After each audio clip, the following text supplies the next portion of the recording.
नासिक का धर्म सत्याग्रह। महाड़ का सत्याग्रह जराचमन के लिए था तो नासिक का सत्याग्रह मंदिर प्रवेश के लिए। दोनों में मानवीय अधिकारों की मांग निहित थी और डॉक्टर अंबेडकर अछूतों के अधिकारों की दिशा में एक प्रबल संघर्ष छेड़ चुके थे। नासिक सत्याग्रह से पूर्व कुछ ऐसी महत्वपूर्ण घटनाएं घटी जिनका पहले कुछ विवरण दे दिया जाए तो अच्छा रहेगा। एक महत्वपूर्ण घटना साइमन कमीशन की है। सन 1919 में मार्टेंगू चेम्सफोर्ड योजना में सुधार तथा संशोधन के लिए ब्रिटिश सरकार ने साइमन कमीशन नियुक्त किया, जो 2 फरवरी 1928 को बंबई आकर उतरा। उस दिन समूचे भारत में हड़ताल मनाई गई ताकि कमीशन का हर जगह बहिष्कार हो। कमीशन जहां भी गया उसे काले झंडे दिखाए गए और वापस जाओ के नारों से उसका स्वागत किया गया। कांग्रेस दल ने कमीशन का बहिष्कार किया था। कमीशन की सहायता के लिए केंद्रीय असेंबली द्वारा निर्वाचित सदस्यों में से सरकार ने एक सिलेक्ट कमेटी बनाई। उसी प्रकार प्रांतों में भी सिलेक्ट कमेटियां गठित की गईं। बंबई प्रांत की सिलेक्ट कमेटी में डॉक्टर अंबेडकर चुने गए, लेकिन कमेटी में जो रिपोर्ट तैयार हुई उस पर मतभेद के कारण डॉक्टर अंबेडकर ने हस्ताक्षर नहीं किए।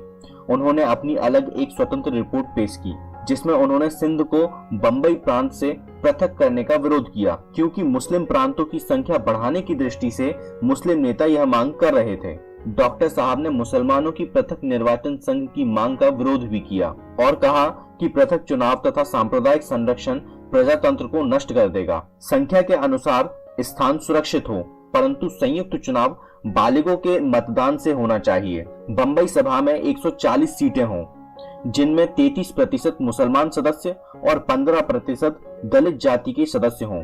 सरकारी सेवाओं में भारतीयकरण शीघ्रता से हो और प्रांतीय मंत्रिमंडल पूर्णतः उत्तरदायी हो। डॉक्टर अंबेडकर ने स्पष्टतः मुस्लिम लीग की सांप्रदायिक नीति का राष्ट्रीयता की दृष्टि से जितना विरोध किया उतना कांग्रेस ने भी नहीं किया था।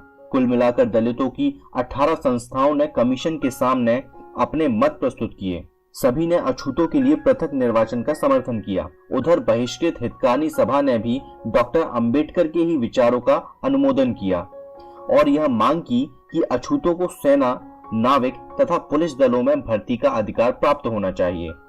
जून 1928 में डॉक्टर अंबेडकर बंबई के गवर्नमेंट लॉ कॉलेज में नियुक्त हुए। वे अध्यापन कार्य तथा समाज सेवा दोनों में रत थे। अगस्त 1928 में उन्होंने दलित जाति शिक्षण समिति की स्थापना की, जिसने शिक्षा प्रसार का काम हाथ में लिया। सरकार ने इस योजना का स्वागत किया। फलतः हाई स्कूल के विद्यार्थियों की आवास स्थिति सुधारने की दृष्टि से छात्रावासों के लिए 9,000 रुपए स्वीकृत किए। सरकारी सहायता से जब कुछ न हुआ तो डॉक्टर अंबेडकर ने हिंदू, मुसलमानों, पारसी तथा ईसाइयों से धन इकट्ठा किया और अछूत विद्यार्थियों को स्वर्ण हिंदुओं के स्कूल में प्रवेश नहीं मिलता था, जिसके लिए डॉक्टर साहब को निरंतर संघर्ष करना पड़ा। यह एक ऐसा समय था जब डॉक्टर अंबेडकर के मन में हिंदू धर्म के परित्याग का कोई विचार नहीं आया। वे चाहते थे कि हिंदू व्यवस्था में ही आवश्यक सुधार हो जाए और अछूतों को समानता का स्तर प्राप्त हो। इसी दृष्टि से अप्रैल 1929 में रत्नागिरी जिले में दलित जाति परिषद का अधिवेशन डॉक्टर अंबेडकर की अध्यक्षता में चिपलुन नामक स्थान में संपन्न हुआ, जिसमें डॉक्टर अंबेडकर ने अपने ब्राह्मण सहयोगी देवराव नायक को भी बुलाया। श्री नायक ने वेद मंत्रों के उच्चारण के साथ हजारों अछूतों को यज्ञोपवीत धारण कराए। यह कार्यक्रम इसलिए किया गया कि कट्टर हिंदुओं को कुछ अक्ल आए और हिंदू व्यवस्था में कुछ सुधार भी हो। लेकिन जलगांव की दलित जाति परिषद में 9 मई 1929 को डॉक्टर अंबेडकर ने कहा, यदि हिंदुओं ने अपने व्यवहार में परिवर्तन नहीं किया तो संभवतः अछूत समाज किसी दूसरे धर्म में जाकर आश्रय ले ले। अछूत लोग अब मृत पशुओं को उठाने का काम कतई नहीं करेंगे। वे समानता के अधिकार के लिए संघर्ष जारी रखेंगे। डॉक्टर अंबेडकर ने बंबई में समाज समता संघ की स्थापना की थी, जिसका मुख्य कार्य अछूतों के नागरिक अधिकारों के लिए संघर्ष करना था। अछूतों को अपने अधिकारों के प्रति सचेत करना था। एक बार दादर में गणेशोत्सव होने वाला था। यह सार्वजनिक मेला था। उस गणेशोत्सव के अध्यक्ष ने समता समाज संघ को सूचित किया कि उस उत्सव में किसी भी अछूत को नहीं आने दिया जाएगा। वे उस पंडाल में तो कतई नहीं आ सकते जहां मूर्ति की स्थापना होगी। फिर क्या था, मूर्ति स्थापना के दिन सैकड़ों अछूत वहां इकट्ठे हो गए और पंडाल में घुसने की मांग करने लगे। पुलिस की सहायता ली गई, लेकिन भारी भीड़ के सामने पुलिस क्या करती। थोड़ी देर में डॉक्टर अंबेडकर वहां आए। एक ओर उन्होंने भीड़ को शांत रहने के लिए आग्रह किया तो दूसरी ओर उत्सव के प्रबंधकों को समझाया कि चूंकि यह सार्वजनिक उत्सव है इसलिए अछूतों को उसमें भाग लेने का अधिकार है। इसी बीच भीड़ इतनी भड़क चुकी थी कि उसे रोकना कठिन हो रहा था। प्रबंधकों में शीघ्र ही बुद्धि आ गई और उन्होंने विवश होकर अछूतों को पंडाल में प्रवेश की अनुमति दे दी। वैसे डॉक्टर अंबेडकर का कार्यक्षेत्र बंबई प्रांत था, पर उनकी कीर्ति पूरे भारत में पहुंच चुकी थी। उधर बंबई सरकार ने उपाय सुझाने के लिए एक समिति का गठन किया, जिसमें सर्वश्री A.V. ठक्कर, डॉक्टर सोलंकी तथा डॉक्टर अंबेडकर तीनों ही सदस्य थे। इस समिति के पास कई स्थानों से शिकायत आई थी कि अछूत विद्यार्थियों को अन्य विद्यार्थियों के साथ क्लासरूम में नहीं बैठने दिया जाता और उन्हें स्कूल के बरामदों में बैठना पड़ता है। इसकी जांच करने के लिए एक सदस्य की हैसियत से डॉक्टर अंबेडकर जब किसी स्कूल में गए तो हेडमास्टर ने उन्हें स्कूल के अंदर आने से रोक दिया। एक निश्चित कार्यक्रम के अनुसार वह पूर्व खानदेश के दौरे पर निकले। Doctor Ambedkar Chalisgaon railway station पर उतरे। हजारों अछूतों ने उनका भव्य स्वागत किया। उन्हें गंतव्य स्थान पर ले जाने के लिए एक तांगा करने की बात सोची, लेकिन उन्हें बिठाने के लिए कोई भी तांगे वाला तैयार नहीं हुआ। अंततः एक तांगा वाला इस शर्त पर तैयार हुआ कि वह स्वयं तांगा नहीं चलाएगा, वह पैदल चलेगा और कोई अन्य चलाएगा। अतएव एक अछूत ने तांगा संभाल लिया और डॉक्टर अंबेडकर उसमें सवार हो गए। थोड़ी दूर जाकर चूंकि वह अछूत तांगा चलाना नहीं जानता था, वह तांगा उलट गया। डॉक्टर अंबेडकर बुरी तरह नीचे आ गिरे। उनके दाएं पांव की एक हड्डी टूट गई। उन्हें कई दिन तक चारपाई पर लेटे रहना पड़ा। वह चोट उन्हें बुढ़ापे तक महसूस होती रही। यह अभागी घटना 23 अक्टूबर 1929 को घटित हुई। डॉक्टर साहब को हिंदू समाज में कष्ट और कठिनाइयों के सिवाय और कुछ क्या मिल सकता था। इन कठिनाइयों के बावजूद उनका अछूतोद्धार आंदोलन निरंतर प्रगति करता है। नासिक का धर्म सत्याग्रह भी एक विचित्र घटना है। नासिक हिंदुओं का ऐतिहासिक तीर्थ स्थल है। यहाँ पंचवटी है, जहाँ रामचंद्र जी वनवास के दिनों में रहे थे। रावण की बहन सुपर्णखा की नाक यहीं काटी गई थी, जिसके बदले में रावण ने सीता हरण किया था। यहाँ एक कालाराम मंदिर है, जिसमें राम की एक मूर्ति विराजमान है। रामनवमी के दिन यहाँ 15 दिन का एक लखी मेला होता है, जहाँ रथ यात्रा भी होती है। अर्थात काले राम रथ में बैठकर गोदावरी में स्नान करने जाते हैं। रथ को हिंदू लोग खींचते हैं। वे गोदावरी में स्नान करके कालाराम के मंदिर में दर्शन करते हैं। अछूतों की भी यह इच्छा थी कि वे भी ऐसा करें, पर उन्हें कौन ऐसा करने देता। अछूत लोग इस बात के लिए सन 1929 से प्रयास कर रहे थे कि उन्हें भी रथ छूने दिया जाए, गोदावरी के मुख्य घाट पर स्नान करने दिया जाए और मंदिर में काले राम के दर्शन भी करने दिए जाएं, लेकिन उनको सफलता नहीं मिली। महार सत्याग्रह ने बाबा साहब का नाम वहां तक पहुंचा दिया था। उनके अछूतोद्धार आंदोलन से वे परिचित थे, अतः वहां के अछूत लोगों ने डॉक्टर अंबेडकर को बुलाया ताकि उनका नेतृत्व करें। दो महान नेताओं द्वारा एक ही दिन ऐतिहासिक कार्यक्रम की शुरुआत की गई। 2 मार्च 1930 को महात्मा गांधी ने वायसराय लॉर्ड इरविन को एक पत्र द्वारा सूचित किया कि वे अपना अवज्ञा आंदोलन प्रारंभ कर रहे हैं और गांधी जी विभिन्न क्षेत्रों के दौरे पर निकल पड़े। 2 मार्च को ही डॉक्टर अंबेडकर ने अछूतों द्वारा कालाराम मंदिर में प्रवेश के अधिकार को लेकर सत्याग्रह प्रारंभ किया। अंतर केवल इतना था कि एक ओर महात्मा जी भारतीयों की राजनीतिक स्वतंत्रता के लिए संघर्ष कर रहे थे, तो दूसरी ओर डॉक्टर साहब दलितों की सामाजिक स्वतंत्रता के लिए लड़ रहे थे। दोनों ही आंदोलन मानवीय स्वतंत्रता के लिए अहिंसात्मक ढंग से प्रारंभ किए गए थे। डॉक्टर अंबेडकर 2 मार्च 1930 को ही बंबई से नासिक पहुंच गए। उनकी अध्यक्षता में एक आम सभा हुई, जिसमें अपार भीड़ थी। सर्वसम्मति से यह निर्णय हुआ कि सत्याग्रह अवश्य किया जाए। सत्याग्रह की विधिवत घोषणा कर दी गई और सभी स्त्री पुरुष बड़ी से बड़ी कुर्बानी देने के लिए तैयार थे। दोपहर बाद 3 बजे अछूतों का एक विशाल जनसमूह इकट्ठा हुआ। सभी एकत्र स्त्री पुरुष 4-4 की कतार में अनुशासित ढंग से कालाराम मंदिर की ओर एक जुलूस के रूप में चल पड़े। आगे आगे बैंड बाजा बज रहा था, उसी के पीछे समता दल के सदस्य, फिर 500 अछूत स्त्रियों और उनके पीछे अछूत भाइयों की अपार नियंत्रित भीड़। जुलूस का नेतृत्व डॉक्टर अंबेडकर कर रहे थे। सभी स्त्रियां पुरुष कालाराम मंदिर के दर्शन के लिए ललालित थे, लेकिन जैसे ही विशाल जुलूस को मंदिर के प्रबंधकों ने आते देखा, मंदिर के सभी दरवाजे बंद कर दिए। थोड़ी देर प्रतीक्षा की, पर कोई उत्तर नहीं मिला। फिर वह जुलूस गोदावरी के तट की ओर चल पड़ा, जहां पहुंचकर वह एक सभा में परिणत हो गया। भाषणों के पश्चात सभी स्त्री पुरुषों ने सत्याग्रह की शपथ ग्रहण की, ताकि प्रयास विफल न हो। सत्याग्रह का स्वतः बहुत प्रचार हुआ। सरकार ने शहर में दफा 140 लगा दी। यह घोषणा भी करवा दी गई कि कालाराम मंदिर के आसपास 100 गज के अंदर इकट्ठा घूमने वालों को पकड़ लिया जाएगा। फिर भी कुछ सत्याग्रही एक एक करके मंदिर के दरवाजे के पास पहुंच गए। कुछ स्त्री पुरुष भजन गाते गाते वहां तक पहुंच गए। उन्होंने मंदिर के दरवाजों के समक्ष धरना प्रारंभ कर दिया, परंतु दरवाजे बंद रहे। उधर सत्याग्रह चालू रहा। हर रोज कुछ अछूत स्त्री पुरुष सत्याग्रह में शामिल हो जाते। वह सत्याग्रह लगभग 1 माह तक चलता रहा।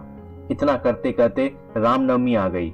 उस दिन रथ यात्रा होती थी। मंदिर के सामने सुसज्जित रथ आ गया। अछूत सत्याग्रही अड़ रहे थे कि वे भी रथ खींचेंगे। एक समझदार सिटी मजिस्ट्रेट ने यह समझौता करवा दिया कि एक ओर अछूत नवयुवक और दूसरी ओर स्वर्ण नवयुवक लगकर रथ खींचेंगे। अछूत भाई तो तैयार हो गए, पर अन्य लोग मन से उसे स्वीकार नहीं कर पाए और झगड़ा मोल लेने पर उतारू हो गए। जब रामनवमी का दिन आया तो हजारों स्त्री पुरुषों की भीड़ वहां इकट्ठी हो गई।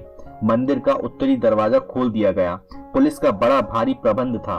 मंदिर में दर्शनार्थ भीड़ का रेला चला गया, जिसके साथ कुछ अछूत भाई भी अंदर घुस गए, लेकिन उन्हें पकड़कर पीटना आरंभ कर दिया गया। उन्हें बाहर निकाल फेंका। एक दूसरी गली से जब अछूतों की भीड़ आई तो स्वर्ण हिंदुओं ने उनका मार्ग रोक लिया। उधर पुलिस ने उन पर कोड़ों से प्रहार किया, पर वे हटने वाले नहीं थे। कोड़ों की बरसात में भी वे वहां डटे रहे। इस पर पुलिस ने यह ऐलान किया कि मंदिर में केवल स्त्री बच्चे जाएंगे, पुरुष कोई नहीं। जब स्त्रियों का रेला मंदिर में गया तो कुछ अछूत स्त्रियां भी घुस गईं, लेकिन उनको भी पकड़कर पीटना शुरू कर दिया। यहाँ तक कि पुलिस ने उन्हें गिरफ्तार कर लिया और कईयों को बेइज्जत भी किया। इस प्रकार रामनवमी के दिन अछूत स्त्री पुरुषों की हिंदुओं तथा पुलिस ने निर्दयता से क्रूरता पूर्वक पिटाई की। यह भयावह स्थिति थी। उस कालाराम मंदिर के आसपास अछूतों ने बाबा साहब के नेतृत्व में अपना अधिकार मांगा था। अब देखिए उस दृश्य को, जहां से रथ यात्रा प्रारंभ होने वाली थी।